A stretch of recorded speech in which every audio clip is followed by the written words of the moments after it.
Hey everybody out there, my name is Dragnix, and this is Alone in the Dark Illumination. $29.99, $30 for this game. You know, it is by Atari, 14% off during its promotional period, came out on the Steam store today. It is a multiplayer shooter. It is very similar to games like Killing Floor and Left 4 Dead. It's got objectives, it's, you know, objective-based team play. I'm not going to even begin to describe the levels of absurdity that this game is. Now, you're probably wondering, Alone in the Dark, that's a franchise, isn't it? You know, why haven't I heard anything about this $30 game? No advertising. There's a reason. Let me show you what that reason is. Because, my God, this is probably in the running for worst game of the year.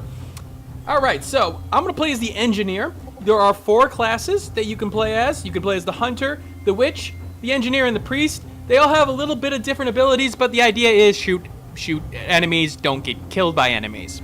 Simple enough. You can customize your character once you unlock, you know, certain achievements. So I can be a ruby engineer. That's nice. I do like my red. That's not sure how that screams engineer, but I'll take it, I guess. I also like the red hair.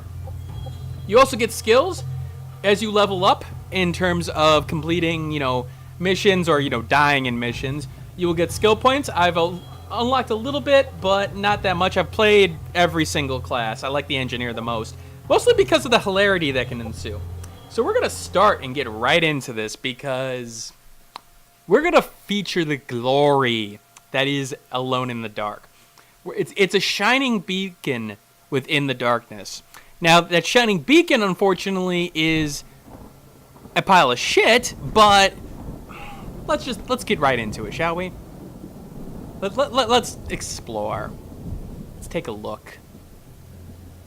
I'm being a little bit more, I don't know, enthusiastic, I guess, or a little bit more playful here because I know what this game is. And I know I haven't spent as much time as I usually do for these kind of videos on them, but there's a reason. I want to make sure that the consumer knows what they're getting into. It's great that the refund policy came out before this game.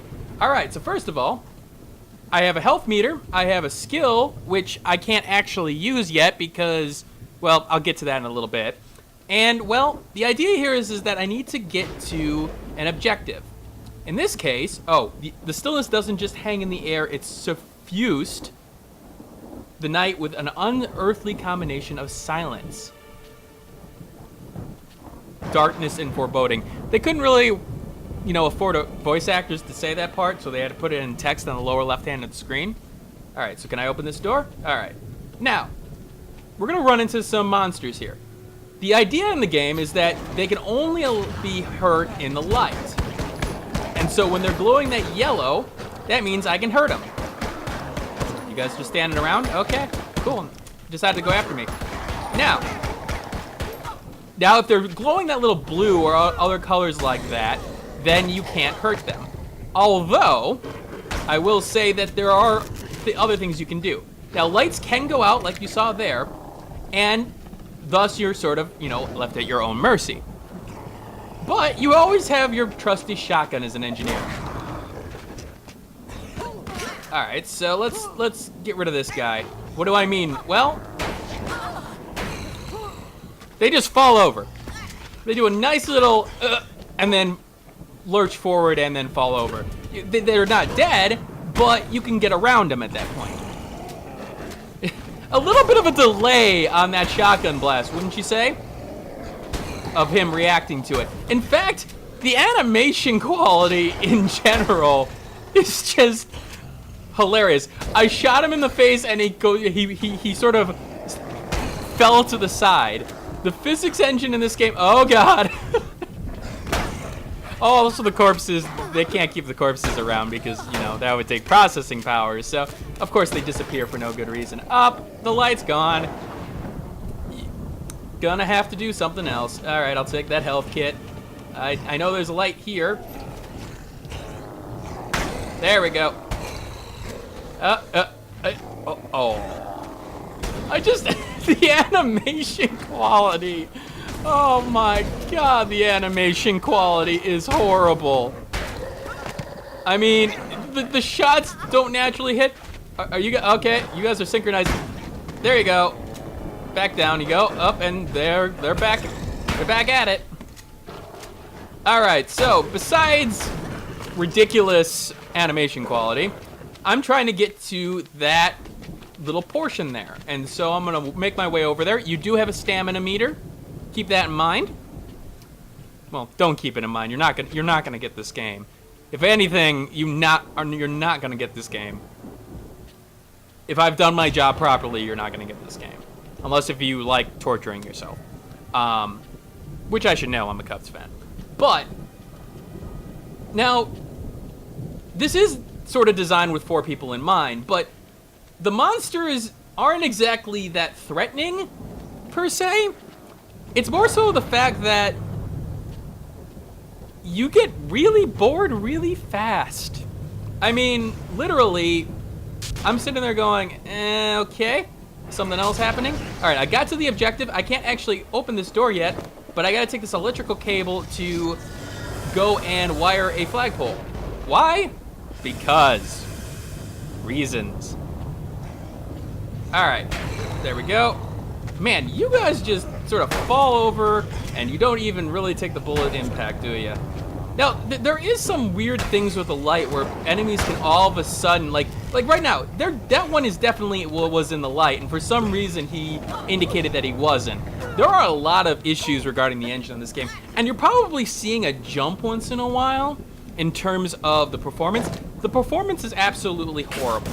I mean, there will be times where the game comes to a literal standstill because the game is trying to load something.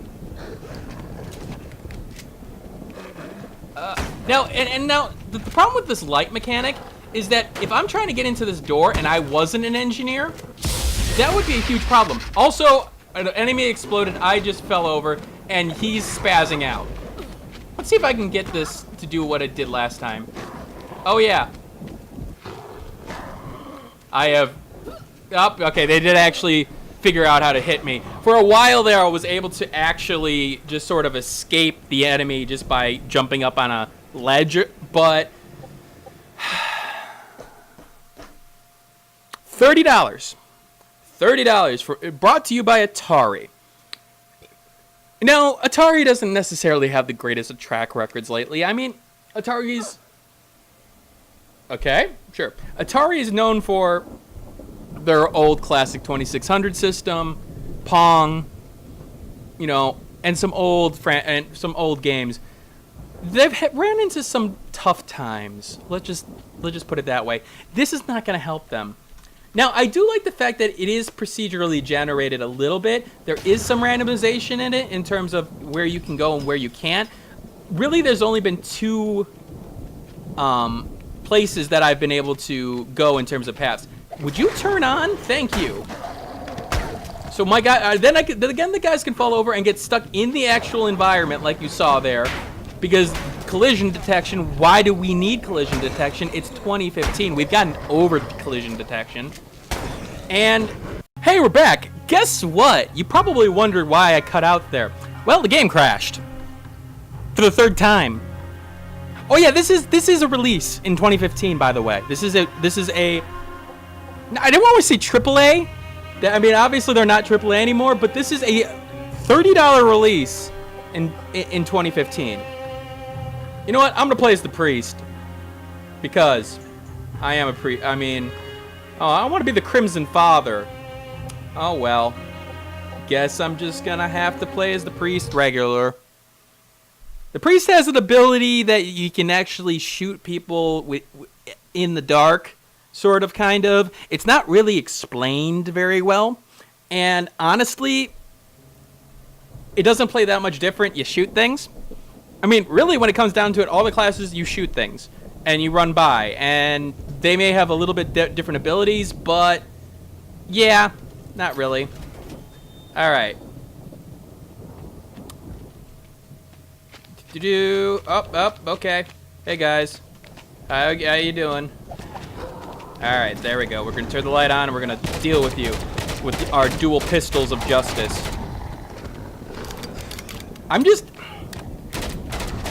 Of all the days to release this, do you think that like the Steam sale was going to help you in some way? Because I'm gonna tell you right now, you're not gonna buy. No one's gonna buy this game at 30 bucks, especially when there's huge sales happening. But not only that, I'm just laughing at the. You're just gonna yell there? You're gonna scream? Yeah, there you go. Ah! You gonna do it again? Oh no, you're gonna spit at me. Okay. All right, and then you're just gonna do that. All right, but the enemy AI is horrible, as you've seen. Sometimes it takes 3 or 4 attempts for it to decide that, hey, guess what? I need to do something. All right. That's apparently some light bullets or something. I don't know exactly what they do. I don't know what exactly it decides to do. I was able to get enemies to be hit out of the light at that point when using that ability, but now I'm not having that same ability, so I don't know exactly what it does. And the game doesn't exactly explain anything either. I do like the fact that I have a reasonable amount of stamina with this guy. Okay, we're gonna make our way towards the objective again. The game doesn't look like a 2015 release either. It's very muddy. The texture quality is not that, it's not bad. But again, we're talking about a $30 game here, guys, in 2015. The lighting is meh. All right, you're gonna scream there? All right, this guy's seeing me, obviously. I could barely move because of lack of stamina. There we go. Oh, nope. See, that's why the engineer is nice, because you could at least knock him over. All right, come in the light. The light mechanic's stupid, because again, with the enemy AI being so horrible, that really they do a good amount of job of just staying out of the light. Like, not even because of a specific reason, but because the AI's not stupid or smart enough to go forward to actually go at you. So, yeah. Have I made it clear that you shouldn't play this game? Have I made that clear? I think I've made that clear. It's amazing what companies will sell nowadays, isn't it? It really is. I think this may be the first time I actually work for a Steam refund, because yeah, it's gonna be the first time I'm gonna use the system. And I'm afraid of the Steam refunds, like people using the refunds to make a video, or the system to make a video and then sort of refund it to try another video. But there are situations where that's valid in my mind, and this is one of them, where you're telling the consumer, hey, guess what? Avoid this game. Even if you want to try it for the first 2 hours, God knows that, what Steam will consider an abuse of their system. And, well, I can tell you this, it's not this case. Okay. And there we go. We're going to turn on this light, hopefully get some distance between us and the enemies. Activate our spell whatever thing, because that's a thing. Come on. Man, you're taking a lot of boats. Oh yeah, you're gonna make me fall over in the air because you're like an explosive enemy. Probably the lamest explosion I've ever seen, but you're an explosion enemy. Oh god, the performance, it's getting like under 30, 20, 10 at times. It's amazing. There's absolutely no good quality to this game. I like the idea of the light mechanic, but your level designs don't make any goddamn sense. Oh, I need those things. I think I'm gonna wrap this up. If there's any doubt of the reason why they didn't advertise Alone in the Dark Illumination, yeah, you can sort of tell why here. Because guess what? It's goddamn horrible. Up, and I can't get by. Oh well. Alright, this is Dragnix signing out. This game was an abomination. Don't play it. I'll see you later. Hey everybody, thanks for watching. If you like this content and want to see more of it, you may want to hit that subscribe button on the left hand side. If you like this video and want to see more of this content, take a look at this video on the left hand side as well. And if you missed my last video, take a look at the right hand side. Once again, thanks for watching, and keep on gaming.